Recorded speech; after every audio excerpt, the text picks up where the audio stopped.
다윗이 압살롬과의 전쟁에 참여하려 했지만 전세가 너무나 위태로웠기에 부하들은 만류합니다. 대신 출정하는 군사들과 모든 지휘관 앞에서 새 부대를 통솔하는 요압과 아비새와 이때에게 압살롬을 죽이지 말고 반드시 살려서 데려오라는 명령을 하죠. 전쟁이 시작되고 어떤 소식이 들려올지 마음을 졸이며 기다렸습니다. 다윗은 자신의 군대가 압살롬의 군대는 모두 물리치되 아들 압살롬만은 산채로 돌아오기를 간절히 기대합니다. 그렇게 해서라도 아들을 다시 마주해서 깨어진 관계를 회복할 기회를 얻고 싶었기 때문입니다. 그러나 다윗의 간절한 기대와는 달리 전령이 가져온 소식은 압살롬이 비참한 죽음을 맞았다라는 소식입니다. 소식을 들은 다윗은 성문 위쪽 방에 올라가서 내 아들 압살롬아 압살롬아 여러 번 반복하며 절규합니다. 차라리 자신이 대신 죽었으면 좋았겠다며 목 놓아 울었습니다. 비록 자신을 대적한 반역자였지만 그 이전에 사랑하는 아들이었기에 그의 죽음이 너무나도 크게 다가왔던 거죠. 마하나임에 있던 한 사람이 이제 막 승전보를 들고 전쟁터에서 돌아오는 요압 장군에게 달려가서 이야기합니다. 다윗 왕이 압살롬의 죽음 때문에 크게 애통해하고 있습니다.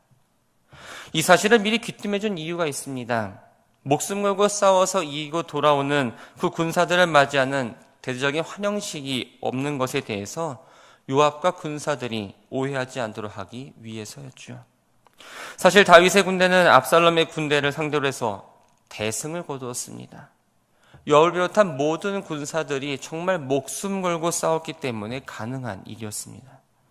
보통 전쟁에 승리하면 온 군대가 즐겁게 기뻐하며 수많은 백성들의 환호 가운데에 당당하게 성읍으로 들어옵니다. 그리고 왕은 마땅히 목숨 바쳐 싸운 그 군사들과 장군들에게 치하하고 뜨겁게 환영해 주어야 합니다.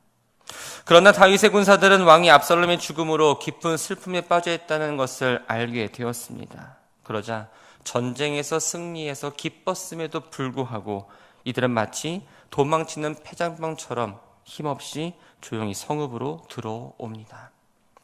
요압과 군사들이 성읍에 들어왔었을 때에도 다윗은 압살롬의 죽음에 슬퍼하며 고통스러워하고 있었습니다. 인간적으로 보면 다윗의 이 슬픔은 충분히 이해가 됩니다. 압살롬이 아무리 악한 패륜하였다 할지라도 자식이기 때문이죠. 게다가 다윗은 이러한 비극을 겪는 가장 결정적인 원인이 과거 자신이 밧세바를 범하고 게다가 우리아를 살해한 죄로 하나님의 징계를 받고 있다는 걸 알고 있었습니다.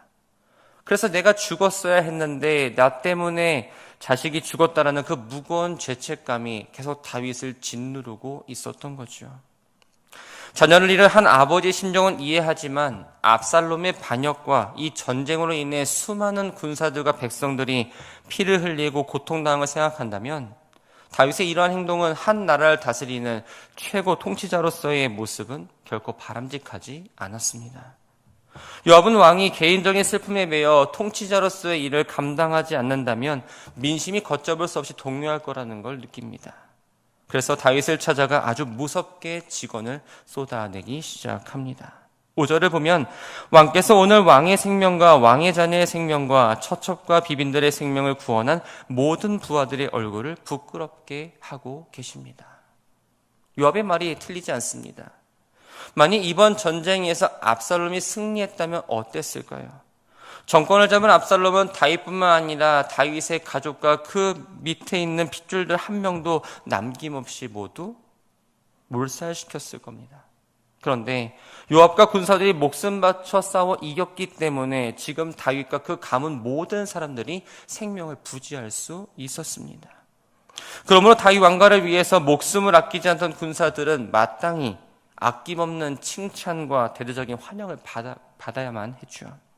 그런데 그러기는커녕 왕이 자기 슬픔에 빠져서 군사들의 사기를 지금 바닥으로 떨어뜨리고 있으니 그 무책임함을 날카롭게 지적한 겁니다. 요압은 지금 다윗 행동이 얼마나 잘못되었는지 깨닫게 하려고 좀 더 거칠고 다소 과장된 표현을 서슴지 않았습니다. 6절을 보면 왕께서 미워하는 자는 사랑하시며 사랑하는 자는 미워하시고 오늘 지휘관들과 부하들을 멸시하심을 나타내심이라. 여기서 미워하는 자는 바로 반역자 압살롬을 말하고 사랑하는 자는 다윗 왕을 위해 목숨 걸고 싸운 신하들을 가리킵니다. 대적해야 될 그 압살롬에게는 지나친 사랑과 호의를 베풀면서 정말로 사랑하고 아끼고 고마워야 될 이 신하들에게는 안중에도 없고 무관심했다라고 지적하고 있는 거죠. 한 걸음 더 나아가서 요압은 차라리 압살롬이 살고 우리 모두가 죽었다면 왕은 오히려 더 기뻐했을 거라고 아주 극단적인 상황까지 예를 들며 다윗을 몰아붙이고 있었습니다. 정말 다윗이 실제로 그랬다면 기뻐했을까요? 절대 그렇지 않습니다. 다윗은 누구보다도 백성을 사랑하는 왕이었습니다. 다만 지금 슬픔에 눈이 멀어서 분별력을 잃었을 뿐이었던 거죠. 이렇게 강하게 항의한 요압은 다윗에게 결단을 촉구합니다. 7절을 보면 이제 곧 일어나 부하들의 마음을 위로하십시오. 다윗은 슬픔에 빠져 마땅히 해야 될 그 왕의 직무를 다 미루고 있었습니다. 게다가 앞으로 예루살렘에 돌아가서 왕권을 다시 세우기까지 처리해야 될 복잡한 사안들이 하나하나 쌓여가기 시작합니다. 요압은 지금 왕에게 그 슬픔의 자리를 박차고 일어나서 왕의 자리로 돌아오라라고 다그치고 있는 겁니다. 그러면서 만약 끝까지 압살롬의 죽음에 매몰되어 슬퍼하고 있다면 그 모습에 실망한 군대와 백성들이 다 왕을 떠나게 될 것이고 민심이 돌아서면 또다시 반란이 일어나는데 그 사태는 전보다 훨씬 더 심각해질 거라면서 하나님의 이름을 걸고 무서운 경고까지 날리고 있습니다. 요압의 말투는 다소 무례하고 거칠었지만 당시 상황을 고려해 보면 아주 시의적절한 조언이었습니다. 다윗은 절대 권력을 지닌 왕입니다. 요압을 향해서 너가 내 슬픔에 대해서 아느냐 라며 다그칠 수도 있었고 괘씸죄로 당장 그의 목을 칠 수도 있었습니다. 하지만 다윗은 자신의 감정을 내려놓고 요압의 그 말에 겸손히 귀를 기울입니다. 그리고 8절을 보면 왕이 일어나 성문에 앉았다라고 말합니다.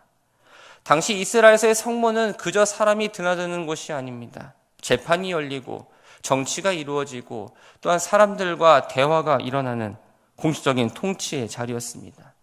다시 말해 다윗이 성문에 앉았다는 이 말은 이제 내가 사사로운 슬픔에서 벗어나서 다시 이스라엘 왕으로서 왕의 직무를 감당하겠다라는 결연한 의지가 담긴 행동이었던 거죠. 이 소식은 순식간에 백성들 사이에 퍼져나갔고 백성들에게는 이보다 더 반가운 소식이 없었습니다. 비록 늦었지만 승리한 군대의 당당한 행진이 이어졌고 백성들도 억울한 사정을 다 가지고 나와서 왕 앞으로 모여들기 시작합니다. 반면 압살롬의 반역에 동조했던 자들은 압살롬이 죽고 나서 저항할 명분과 기력을 상실한 채 각자 자기의 처소로 도망갑니다. 이로써 나라는 다시 평화를 찾고 새로운 국면에 들어서게 됩니다. 이제 다윗이 왕위에 완벽하게 복귀하기 위해서는 한 가지 절차가 남았습니다. 다윗은 아들에게 쫓겨나 예루살렘을 버리고 피신한 왕이었습니다. 이스라엘 백성들은 공식적으로 압살롬에게 기름을 부어 새 왕으로 세운 적이 있습니다. 비록 압살롬이 죽었다 할지라도 다윗이 다시 예루살렘으로 들어가서 왕권을 복귀하기 위해서는 이스라엘 백성 온 사람들이 우리는 다시 다윗이 왕이 되기를 원합니다라는 전폭적인 지지와 이런 공식적인 명분이 필요했습니다. 그 명분이 이루어지기까지는 다윗은 그저 마하나임 성을 다스리는 왕에 불과했던 거죠. 이때 이스라엘 모든 지파 백성들은 한자리에 모여서 회의를 합니다. 여기서 이스라엘 모든 지파 백성이란 유다 지파를 제외한 나머지 지파 사람들을 가리킵니다. 이들은 가장 먼저 과거 다윗 왕이 자신들을 위해 헌신했던 일을 회상하면서 다윗을 재평가합니다.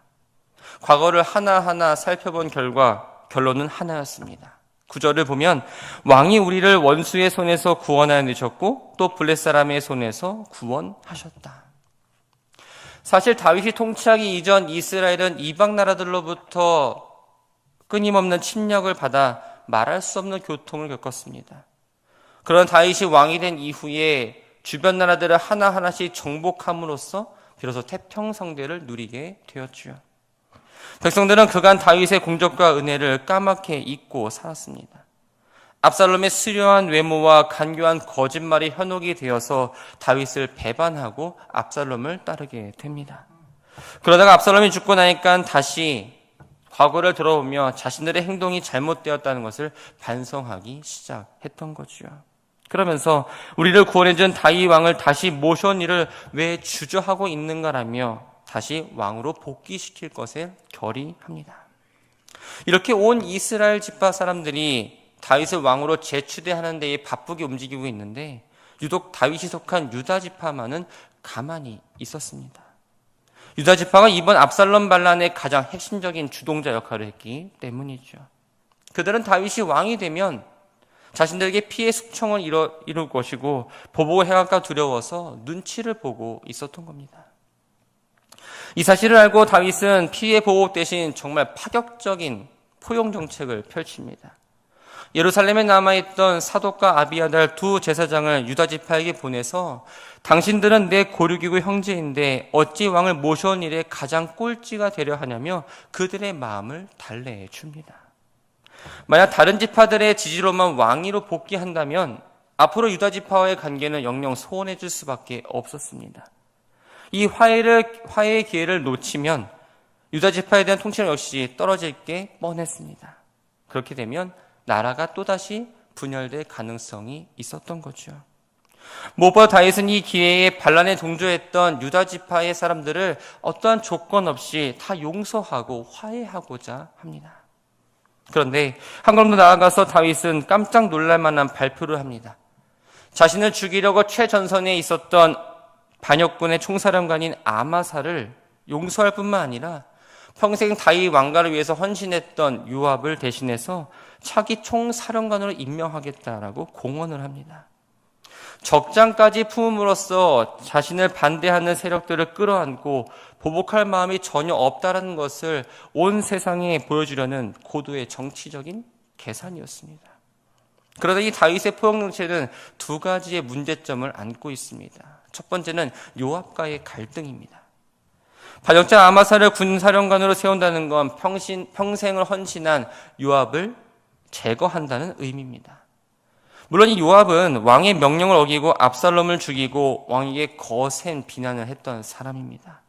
하지만 다윗 왕가를 위해서 목숨 바쳐 싸운 이 공신 요압을 치고 반역자들 무리 가운데에 가장 총사령관이었던 아마사를 등용한다는 건 공평하지도 또 현명하지도 않은 처사였습니다. 두 번째는 지역 분열의 문제입니다. 아마사를 등용함으로써 유다 지파 사람들의 마음은 얻었습니다. 하지만 이 편향된 포용 정책은 도리어 유다 지파와 다른 지파들 간의 싸움을 촉발하는 어떠한 도화선이 되고 말았습니다. 다윗은 왕권을 안전하게 지키기 위해 하나님의 공의보다는 인간적인 이해관계와 정치적 계산에 치중함으로써 또다시 오류를 범하고 있었던 거죠. 어찌되었든 다윗은 적장 아마사까지 용서하고 품었고 유다 사람들은 자신들이 품고 있던 다윗에 대한 어떤 적개심과 두려움은 씻은 듯이 사라졌습니다. 이제 다윗은 불과 몇 달 전 압살롬의 추격을 피해 맨발로 황급히 요단강을 건넜던 그 초라한 도망자 신세가 아닙니다. 명실공히 온 이스라엘 모든 사람들의 지지를 받으며 당당하게 왕으로서 다시 요단강을 건너오게 됩니다. 유다 백성들은 왕을 호위하며 요단강을 무사히 건너게 하려고 길갈까지 마중 나온 것으로 오늘의 말씀을 마무리합니다. 말씀을 정리합니다. 이스라엘 백성들은 압살롬이 죽고 왕위가 비자 그제서야 한자리에 모여 과거 다윗 왕이 자신들을 위해서 얼마나 헌신했는가를 돌아보게 됩니다. 그리고 정말 다윗이 얼마나 위대한 왕이었는지 자신들에게 얼마나 소중한 존재였는지를 비로소 깨닫게 되죠. 사실 이스라엘 백성들이 다윗의 가치를 깨달은 건 이번이 처음은 아닙니다. 사무엘상 18장 6절과 7절을 보면 다윗이 골리앗을 물리치고 돌아왔을 때 그들은 열렬히 환호했습니다. 또 사무엘하 5장을 보면 다윗 왕이 죽었을 때에 헤브론으로 달려가서 내가 내 백성 이스라엘의 목자가 되며 내가 이스라엘 주권자가 되리라고 하나님의 뜻을 언급하면서 다윗을 왕으로 추대했던 자들이 바로 이 백성들이었습니다. 처음 다윗이 왕이 되어 공의로 다스리고 태평성대를 이룰 때는 온 마음으로 다윗을 환영합니다. 그러나 그 평화가 오래되고 시간이 흘러가면서 처음 가졌던 그 감사와 감격, 은혜를 잊어버렸습니다. 익숙함에 속아서 다윗 왕의 소중함을 망각해버리니까 압살롬이라는 새로운 인물이 나타났을 때에 눈이 돌아갔고 다윗을 배반합니다. 그러나 그 대가는 참혹한 전쟁과 시련뿐이었습니다. 큰 대가를 치르고 나서 다시 이전 누렸던 다윗 왕의 통치가 얼마나 큰 은혜였는지 알게 되고 감사할 수 있게 되었던 거죠. 이 말을 오늘의 우리의 삶을 한번 적용해 볼까요? 사람들은 대부분 아무리 소중한 것을 곁에 두고 있어도 그것이 늘 내 곁에 당연히 있어서 소중함을 느끼지 못합니다. 꼭 그것을 잃어버리고 나서야 건강을 잃어버리고 사람을 잃어버리고 자리를 잃어버리고 나서야 비로소 그 소중함을 깨닫고 다시 그것을 얻고자 발버둥칩니다. 우리 역시 하나님이 허락하신 건강이나 또 사랑하는 가족, 또 옆에 함께 신앙생활을 하고 있는 성도들에게 동일한 어리석음을 범하고 있지 않은가 생각해 봐야 합니다. 또 우리의 신앙생활은 어떨까요?